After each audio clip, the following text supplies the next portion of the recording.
O dronă rusească a căzut în apropiere de Galați, la 21 de kilometri de granița cu Ucraina și la 2,5 kilometri de un oraș cu o populație de 270.000 de locuitori. În acest moment, poliția aeriană NATO este în alertă ridicată și zboară cu avioane de vânătoare la mică altitudine. A doua dronă a fost auzită.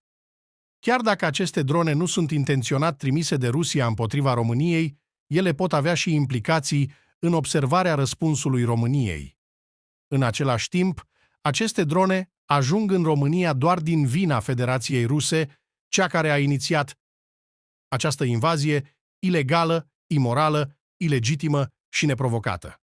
Brăila, 7,5 km distanță de prezumțiul loc al exploziei dronei, este un oraș cu o populație de 155.000 de locuitori, făcând concentrarea Galați-Brăila cea mai mare concentrare urbană după zona capitalei București. Autoritățile române trebuie să răspundă de data asta ferm.